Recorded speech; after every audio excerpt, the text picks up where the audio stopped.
வணக்கம் நண்பர்களே. நம்ம மார்க்கெட் குரூப் சேனலை பார்த்துட்டு இருக்கவங்க அந்த கீழே உள்ள ரெட் கலர் பெல் ஐக்கனை ப்ரெஸ் பண்ணி நம்ம சேனலை மறக்காமல் சப்ஸ்கிரைப் பண்ணுங்கள். நீங்கள் சப்ஸ்கிரைப் பண்ணுறது மூலிமா நம்ம போடக்கூடிய அடுத்தடுத்த வீடியோக்கள் உங்களுக்கு விரைவாக கிடைக்கும். முக்கியமான டிஸ்க்ளைமர், செபி ரெஜிஸ்டர்ட் அட்வைசர் கிடையாது. இந்த வீடியோவில் காட்டக்கூடிய கம்பெனிகள் வெறும் இன்ஃபர்மேஷன் பர்பஸ்க்காண்டி மட்டும்தான். யாரையும் முதலீடு பண்ணுங்க அப்படிங்கிற வீடியோ கிடையாது. வாங்க வீடியோக்குள்ளே போகலாம். இந்த வீடியோவில் நம்ம என்ன பார்க்க போகிறோம் அப்படின்னா, ஒரு பவர் செக்டரில் உள்ள கம்பெனி லாஸ்ட் 1 இயராக ஒரு மல்டிபேக் ரிட்டர்ன் கொடுத்துக்கிட்டு இருக்கு. இது ஒரு டாடா குரூப்போட கம்பெனி. இந்த கம்பெனியோட name Tata power company limited. இது ஒரு பவர் செக்டரில் இருக்குது. இதோட மார்க்கெட் கேபிட்டல் பார்த்திங்கன்னா 38,600 கோடி. இதோட கரண்ட் மார்க்கெட் ப்ரைஸ் 121 ரூபா. இதோட ஸ்டாக் பி பார்த்திங்கன்னா 58.3. இதோட புக் வேல்யூ 65.2 ரூபாயாக ட்ரேட் ஆகிட்டு இருக்குது. இதோட டிவிடெண்ட் ஈல்டு 1.28%, ஒரு நல்ல டிவிடெண்ட் ஈல்டுனே சொல்லலாம். இதோட ROC return on capital employee 7.36%. இதோட ஆர்ஓஇ ரிட்டர்ன் ஆன் ஈக்விட்டி 3.41%. இதோட ஃபேஸ் வேல்யூ 1 ரூபாயாக இருக்குது. லாஸ்ட்டு மேக்ஸிமம் சார்ட் பார்த்தோம் அப்படின்னா, ரொம்ப நாளாக இந்த ஸ்டாக் அப்படியே கொஞ்சம் கொஞ்சமாக இறங்கிக்கிட்டே வந்திருக்கு. இப்போ லாஸ்ட் 1 இயராக நல்ல பர்ஃபார்மன்ஸ் பண்ணியிருக்கு. இதோட காரணம் எலக்ட்ரிக்கல் வெஹிக்கிளோட தேவை அதிகரிக்கிறனால டாடா பவரோட இந்த டாடா செக்டரில் உள்ள இந்த கம்பெனி அதனால் நல்ல பெனிஃபிட் பயனடையுது அப்படின்னு சொல்லலாம். மேக்ஸிமம் சார்ட்டில் பார்த்தீங்கன்னா குறைஞ்சிக்கிட்டே வந்திருக்கு. லாஸ்ட் 1 இயராக மட்டும் இங்கே இன்க்ரீஸ் ஆகிட்டே இருக்குது. உங்களுக்கு சார்ட்டை பார்த்தா நல்லா தெரியும். லாஸ்ட் 1 இயராக நல்லா இன்க்ரீஸ் ஆகிட்டு இருக்கு. இப்போ நம்ம 1 இயர் சார்ட் எடுத்து பார்த்தோம் அப்படின்னா, 1 இயரில் 43 ரூபாய் இருந்த பங்கு இன்றைக்கி 120 ரூபாயை மாறி இருக்குது. லாஸ்ட் 1 இயராக நல்ல மல்டிபேக்கர் ரிட்டர்ன் கொடுத்துருக்கு. வருங்காலங்கள்லேயும் எலக்ட்ரிக்கலோட அந்த வெஹிக்கிளோட தேவை அதிகமாக இருக்கனால இந்த டாடா பவர் செக்டர் இதனால் பயனடையும் அப்படின்னு சொல்லிட்டு எல்லா இன்வெஸ்டரும் எதிர்பார்க்குறாங்க. வருங்காலங்களில் இந்த ஒரு கம்பெனி ஒரு நல்ல மல்டிபேக்கர் ரிட்டர்னை கொடுக்கலாம். இதோட பாசிட்டிவ் அப்படின்னு பார்த்தீங்கன்னா, இதோட டிவிடெண்ட் பே அவுட் ரொம்ப நல்லாயிருக்கு. நெகட்டிவ்னு பார்த்தீங்கன்னா, இதோட கம்பெனியோட இன்ட்ரெஸ்ட் கவரேஜ் ரேஷியோ லோவாக இருக்குது. அதே மாதிரி சேல்ஸ் குரோத் லாஸ்ட் 5 வருஷமாக ரொம்ப கம்மியாக இருக்குது.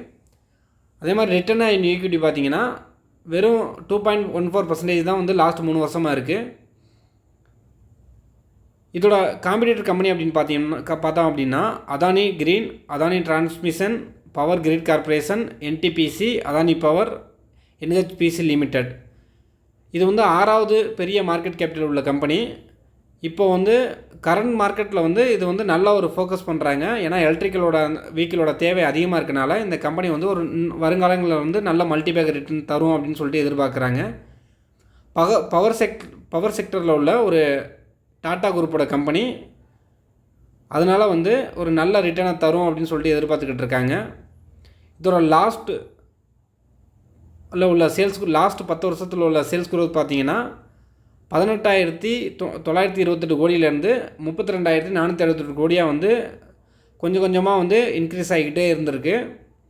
இதோட நெட் ப்ராஃபிட் பார்த்தீங்கன்னா 1967 கோடியிலேருந்து கொஞ்சம் கொஞ்சமாக இடையில குறைஞ்சிட்டு இப்போ மறுபடியும் ஸ்லைட்டாக 1127 கோடியில் நிற்கிது. ப்ராஃபிட் லெவல் கொஞ்சம் கம்மியாக தான் இருக்குது. இதோட ஸ்டாக் ப்ரைஸ் சிஏஜிஆர் பார்த்தீங்கன்னா லாஸ்ட் 5 இயர்ஸாக 11% இருந்திருக்கு. இதோட ரிட்டர்ன் ஆன் ஈக்விட்டி லாஸ்ட் 5 இயர்ஸாக 4% இருக்குது. இதோட equity and return on equity and CAGR பார்த்தீங்கன்னா கொஞ்சம் கம்மியாக தான் இருக்குது. பட் வருங்காலங்களில் லாஸ்ட் 1 இயராக பார்த்தீங்கன்னா 172% சிஏஜிஆர் அதிகமாக இருக்குது. வருங்காலங்கள்லேயும் இதே மாதிரி இந்த சிஏஜிஆரை மெயின்டைன் பண்ணுவாங்க அப்படின்னு சொல்லிட்டு எதிர்பார்க்குறாங்க. இந்த பங்கில் இன்வெஸ்ட் பண்ணுறதுக்கு முன்னாடி நீங்கள் ஒரு வாட்டி இதோட பேட்டர்னை நல்லா பார்த்துக்கங்க. ஏன்னா லாஸ்ட்டு கொஞ்ச நாள் லாஸ்ட்டு 10 வருஷமாக இறங்கிக்கிட்டே இருந்த பங்கு இப்போ வேகமாக ஏறுது. ஒரு மல்டிபேக்கர் ரிட்டர்ன் கொடுக்கலாம் அப்படிங்கிற இன்வெஸ்டரோட ஒரு நம்பிக்கை. இதோட ப்ரொமோட்டர் ஷேர் ஹோல்டிங் பார்த்தீங்கன்னா 33% பர்சன்டேஜ்லேருந்து 46% கொஞ்சம் கொஞ்சமாக இன்க்ரீஸ் பண்ணியிருக்காங்க. இது ஒரு நல்ல ஒரு பாசிட்டிவ் சைன்னு நம்ம பார்க்கலாம். எஃப்ஐஏஎஸ் இதோட ஸ்டேக்கை கொஞ்சம் கொஞ்சமாக குறைச்சிருக்காங்க. டிஏஎஸ் இதோட ஸ்டேக்கை கொஞ்சம் கொஞ்சமாக குறைச்சிருக்காங்க. கவர்மெண்ட் 0.80% ஹோல்ட் பண்ணிக்கிட்டு இருக்கு. பப்ளிக்கோட ஷேர் ஹோல்டிங் ஆல்மோஸ்ட் கொஞ்சம் கொஞ்சமாக இன்க்ரீஸ் ஆகிட்டே இருக்குது. ப்ரொமோட்டர் ஷேர் ஹோல்டிங் வந்து ரொம்ப அதிகமாக இருக்கனால இந்த பங்கு வந்து அதிகமாக ஃபோக்கஸ் பண்ணப்படுது. இந்த வீடியோ பிடிச்சிருந்தா நம்ம வீடியோ வந்து லைக் பண்ணுங்கள். அந்த கீழே உள்ள கமெண்ட் பாக்ஸில் வந்து உங்களுக்கு வேறு எதுவும் வீடியோ வேணும் அப்படின்னு சொன்னால் அதில் வந்து கமெண்ட் பண்ணுங்கள். இந்த வீடியோ வந்து உங்கள் நண்பர்களுக்கு வந்து மறக்காமல் ஷேர் பண்ணுங்கள். நன்றி.